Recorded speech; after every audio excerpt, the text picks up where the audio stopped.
ദളനയനേ ദേവി നിഹാരശൈല തനയേ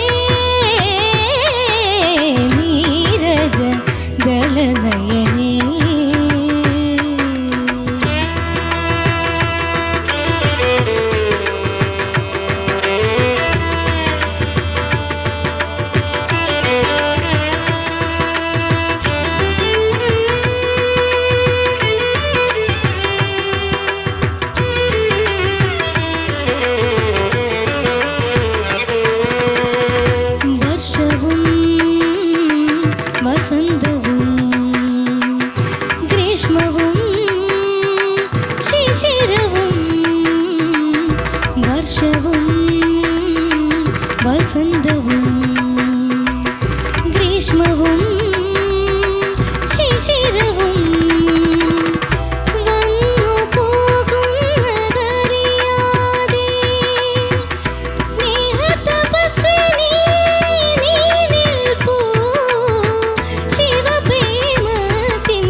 നീരജ ദളനയനേ ദേവി നിഹാരശൈല തനയേ നീരജ ദളനയനേ.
നീരജ ദളനയനേ ദേവി നിഹാരശൈല തനയേ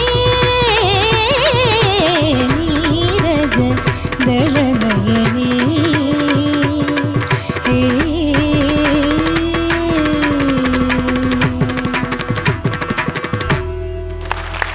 ദേവാങ്കി, എന്ത് പറ്റി? തൊണ്ടയിലെ വെള്ളം പറ്റിയ? എപ്പോഴത്തെ പോലെ ഒക്കെ തൊണ്ടയിലെ വെള്ളം പറ്റിയെന്ന് പറയും. ഓക്കെ, ചോദിക്കാം പാട്ട് എങ്ങനെ ഉണ്ടായിരുന്നു ശരത് സർ? മോളെ ദേവാങ്കി, നല്ല നല്ല എന്താ പറയുക, നല്ല സുഖമുള്ള ഒരു പാട്ട്. കാര്യം ഇദ്ദേഹം കുറെ പാട്ടുകൾ, ഇതിന്റെ സംഗീത സംവിധായകൻ ആരാണ് മോളെ? R Somasekharan sir. നല്ല കുറെ പടങ്ങളൊന്നും ചെയ്തിട്ടില്ല കേട്ടോ, വളരെ കുറച്ച് ചെയ്തിട്ടുള്ളൂ. പക്ഷെ നല്ല പാട്ടുകൾ ചെയ്തിട്ടുണ്ട്. എഴുതിയതോ? ONV Kurup sir. പറയണ്ട മക്കളെ. പിന്നെ പാടിയത് പറ. നമ്മുടെ കൊള്ളാം. അത് എന്താ പറയണ്ട, ചില ഏരിയകളൊക്കെ കുറച്ച് ശ്രദ്ധിക്കേണ്ട പാട്ടും കൂടാണ്. പിന്നെ മോളെ ഈ തുടക്കം മുതൽ മോക്ക് ശ്രുതിയാണ് ഒരു പ്രധാനമായിട്ടുള്ള ഒരു ചേരായിക. അതെന്താ പറ്റിയ? വെള്ളം പറ്റിയതാണോ? അപ്പോഴേ വെള്ളം പറ്റി, ഇന്നിയർ വെച്ചിട്ടില്ലായിരുന്നു. ആരെങ്കിലും പറഞ്ഞോ ഇന്നിയർ വെക്കരുതെന്ന്? അല്ല, ആദ്യം ഇന്നിയറിൽ പാടി നോക്കുമ്പോ ഒരു ചേരായിക പോലെ അപ്പൊ എടുത്തപ്പം പിന്നെ ഫുള്ള് ചേരായികയായി. മോളെ അത് ചേർന്നുണ്ടായിരുന്നില്ല കേട്ടോ മക്കളെ. അതുപോലെ ഈ പല്ലവിയുടെ എൻ്റെ ശൈല തനയ അല്ലേ, അതെങ്ങനെയാ മോള് പാടുന്നത്? നിഹാര ശൈല തനയ ആ മോളെ തനയേ നീരജ പോരെ, തനയേ നീരജ എന്ന് പാടണം. അവിടെ മാത്രം ഭീകര വെലോസിറ്റിയാണ് മോക്ക്. അതിനാണ് അങ്ങനെ. അതാണ് മോള് കോൺഫിഡന്റ് ആയിട്ടുള്ളത്. ആണോ? അങ്ങനൊന്നുമില്ല. മോക്ക് തോന്നിയില്ല അത്? ചെറുതായി. ശൈലതനയേ മതി. അത് മാത്രം ഇങ്ങനെ മുഴച്ചു നിൽക്കും മക്കളെ. ആ തോന്നിയില്ലേ? പിന്നെ ശ്രുതി പ്രധാനമായിട്ട് ശ്രദ്ധിക്കണം മോളെ. വർഷവും വസന്തവും അതൊന്ന് പാടാമോ? വർഷവും വസന്തവും ഗ്രീഷ്മവും ശിശിരവും വർഷവും. അത് ഇത് ആദ്യം പാടിയപ്പോൾ മോളെ അത് വിധ കുഴപ്പങ്ങളായിരുന്നു. ഈവൻ ബെൻഡുകൾ പോലും നമ്മളത് വിചാരിക്കാത്ത നോട്ട്സിലേക്കൊക്കെ പോയിട്ടുണ്ട്. അപ്പോൾ അത് മോളൊന്ന് ശ്രദ്ധിക്കണം. പിന്നെ വന്നു പോകാൻ അറിയാതെ അതൊക്കെ ശ്രുതി ഒരു ഭീകര ലെവലിലായിരുന്നു. പിന്നെ മക്കളെ അത് സ്വരം ഒന്ന് പാടാമോ വളരെ കൃത്യമായിട്ട്?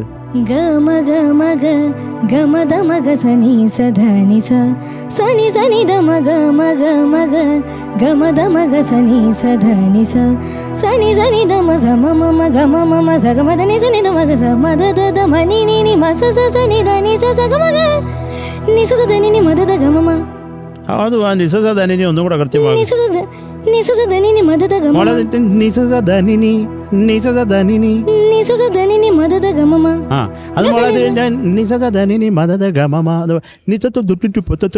അത് വായിട്ടാക്കിയ കിട്ടത്തില്ലത്. കൂളായിട്ട് പാടി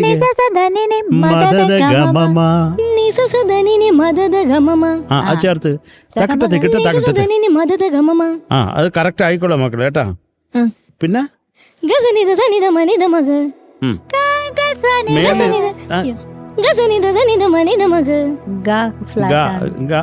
ഗായാണത്. ഇപ്പൊ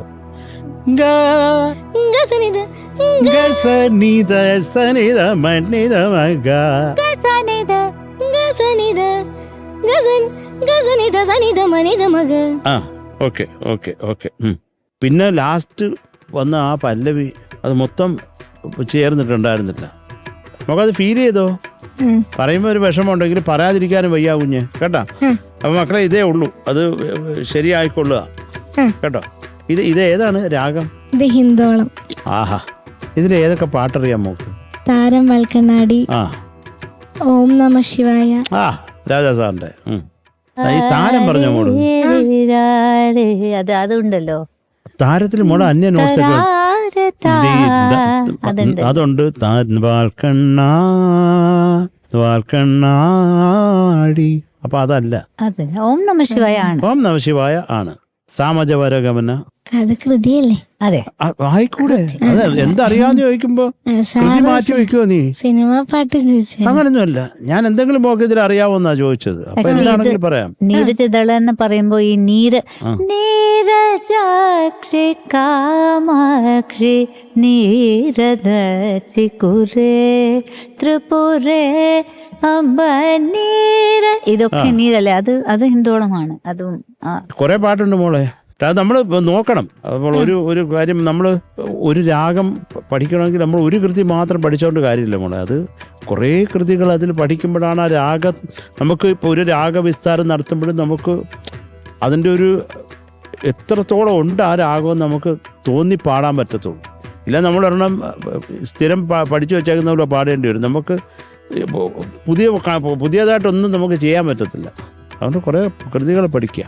എന്നിട്ട് നമ്മൾ ഒരു തന്നെ ഒന്നിൽ പാടി ചിലപ്പോൾ അത് തൃപ്തി കാണത്തില്ല. ഒരു തവണ കൂടെ പാടുക, പാടിക്കൊണ്ടിരിക്കുക. അതല്ലേ സംഗീതം. നമ്മളിലുള്ള സംഗീതത്തിനെ പെർഫെക്റ്റ് ആക്കുക, അതാണ് പ്രധാനം. അപ്പം എന്തൊക്കെയായാലും മോള് ക്ലാസിക്കൽ മ്യൂസിക് പഠിക്കുന്നുണ്ടോ? പഠിക്കുന്നുണ്ട്. ഓക്കെ, വെരി ഗുഡ് മോളെ, വെരി ഗുഡ്.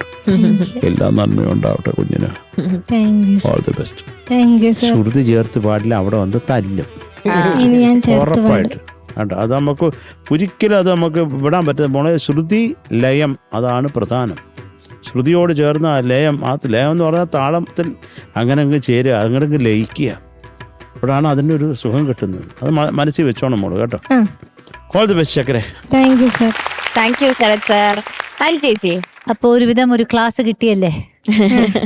അതൊക്കെ ശ്രദ്ധിക്കണം മോളും. ഓക്കെ. പക്ഷെ സത്യം പറയണെങ്കിൽ ഇത് പാട്ട് ഡിഫിക്കൾട്ടാണ്. ഇത് ഈ സ്വരങ്ങളൊക്കെ ഒന്ന് തിശ്രത്തിലും അങ്ങനെ പെട്ടെന്ന് ഫാസ്റ്റായിട്ട് വരുന്ന പല ഫ്രേസസ് ഉണ്ടല്ലോ. അതൊക്കെ മോള് അതൊക്കെ പാടാൻ ഒരു വലിയ ഒരു ശ്രമം നടത്തിയിട്ടുണ്ട് ഇവിടെ അല്ലേ? അതിന് ഞാൻ അഭിനന്ദിക്കുന്നു കേട്ടോ. ഇറ്റ്സ് വെരി ഡിഫിക്കൾട്ടാണ് ഈ സ്റ്റേജില്. പക്ഷേ ചിലപ്പോ എനിക്ക് തോന്നുന്നു എനിക്കാണ് മാർക്കിടുന്നു ഇവർ രണ്ടുപേരും. എന്നാലും കുറെ കാര്യങ്ങൾ പോയിന്റ് ചെയ്തു. ഇപ്പോ സ്വരം പാടി കേൾപ്പിച്ചപ്പോ കൊള്ളാം, ഓൾമോസ്റ്റ് ഉണ്ടായിരുന്നു അല്ലേ? അപ്പോൾ ടെമ്പോ ഇല്ലാതെ സ്ലോ ആയിട്ട് പാടുമ്പോൾ കിട്ടുന്നുണ്ട്. എന്ന് വെച്ചാൽ നമ്മൾ ഇന്ദോളം എന്ന് പറയുമ്പോൾ ഇതൊക്കെ നമ്മൾ 5 notes ഉള്ള രാഗാസ് അല്ലേ? ഈ സഗമദ അപ്പോൾ ഒരുപാട് ഗ്യാപ്സ് ഉള്ള 5 notes വരുന്ന രാഗാസ് കുറച്ച് ട്രിക്കിയാണ്. ഇപ്പോൾ സഗ കുറച്ച് വലിയ ഗാപ്പാണ്. ഗമ മദ. അപ്പോൾ ഈ പാട്ടില് കുറെ സമ മാമ അത് ആ ഗ്യാപ്പ് വരുന്നുണ്ട്. അപ്പോൾ പിന്നെ ഇത് പാടുന്നില്ലേ,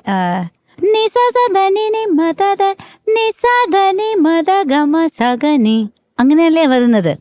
ഇപ്പൊ നമ്മൾ ഒരു ഫ്രേസ് ഗസനിദ സനിദ മാന്ന് വെച്ചാൽ ഗസനിദ സ, അപ്പൊ ദസ ആ ഗ്യാപ്പ് നമ്മൾ കറക്റ്റായിട്ട് മാസ്റ്റർ ചെയ്യില്ലെങ്കിൽ ഇത് കിട്ടുന്നില്ല. അത് വെറുതെ ഗസാനിത സാനിധമ്മ നീത മകൻ അത് ചിന്തിക്കാം. പക്ഷെ ഈ ഗസാനിത വന്നിട്ട് സാ വീണ്ടും പോണല്ലേ. അപ്പോൾ ഇത് കിട്ടാൻ വേണ്ടി നമ്മൾ സഗ സമ സദ സനി സസ സനി സദ സമ സഗ സസ നി സദ സമ സഗ സ, ഇങ്ങനെ ഈ ഗ്യാപ്സ് ഒക്കെ നമ്മൾ ഒരു രാഗം എന്ന് വെച്ചാൽ അതൊക്കെ ഗ്യാപ്സ് ആണല്ലേ. സാ ടു മാ ഒരു ഇത്ര ഗ്യാപ്പാണ്. സാ ടു ഗ സഗ സമ. ഇത് നമ്മൾ പാടുമ്പോൾ ചിന്തിക്കാൻ സമയമില്ല. അപ്പോൾ ഇതൊക്കെ ഈ എക്സസൈസസ് ആയിട്ട് പ്രാക്ടീസ് ചെയ്താൽ തന്നെ നമുക്ക് ഇങ്ങനത്തെ പാട്ട് ഫലിപ്പിക്കാൻ പറ്റും. അല്ലെങ്കിൽ നമ്മൾ പാടുമ്പോൾ ഗസനിദ സ അത് അങ്ങനെ പോകുന്നുണ്ടോ എന്ന് നമുക്ക് ചിന്തിക്കാൻ സമയമില്ല. ഗസനിദ സനിദ മനിദ മഗത മഗസ. അപ്പോൾ പെട്ടെന്ന് അത് കിട്ടണമെങ്കിൽ ഇങ്ങനത്തെ പ്രാക്ടീസ് ചെയ്യണം. ഇങ്ങനെ കുറേ പ്രാക്ടീസ് ചെയ്താൽ പിന്നെ ഏത് ഉറക്കത്തിലും നമുക്ക് ഇങ്ങനെ പെട്ടെന്ന് പാടുന്ന് പറഞ്ഞാൽ അങ്ങനെ കിട്ടും. അപ്പോൾ അത്രയും നമ്മൾ ഇൻറ്റിമേറ്റ് ആക്കണം. രാഗം എന്ന് പറയുന്നത് ഒരു ഫ്രണ്ട് പോലെയാണ്, നമ്മുടെ സ്വന്തമാണ് അവർ. അപ്പോൾ അത്രത്തോളം അതിനെ സ്നേഹിച്ചാൽ ഈ പാട്ടൊക്കെ പുല്ല് പോലെ പാടാം. അല്ല, അത്ര ഈസി ആയിട്ട് പാടാം. Thank you. Okay, Shanika. Hi Devangi. ഒരു സ്പെഷ്യൽ ഹായ്. അതെ, എന്നത്തെ ക്ലാസ് കഴിഞ്ഞു? ഇന്നത്തേക്കുള്ളതൊക്കെ ആയാലോ? എന്റെ പൊന്നുമോളുടെ വയറും മനസ്സും ഒക്കെ നിറഞ്ഞോ? സന്തോഷമായല്ലോ? ഇന്ന് രാത്രി സുഖമായിട്ട് കിടന്നുറങ്ങാലോ ഇനി? ആ മോളെ, ഞാൻ ഇതിൽ കണ്ട ഒരു ടെക്നിക്കൽ പ്രശ്നം എന്താന്ന് വെച്ചാൽ, ഇന്നിയേഴ്സ് ഭയങ്കര ഇമ്പോർട്ടന്റ് ആണ്. എനിക്ക് തോന്നുന്നു ആ ഇന്നിയേഴ്സ് ഉണ്ടായിരുന്നെങ്കിൽ ഒരുപക്ഷെ കുറച്ചുകൂടെ ശ്രുതിയിൽ ചേർന്ന് പാടാൻ പറ്റിയേനെ എന്ന് എനിക്ക് തോന്നുന്നു. കാരണം ഈ ഒരു സംഭവം സ്വന്തം മനസ്സിലാക്കിയ ഒരാളാണ് ഞാൻ.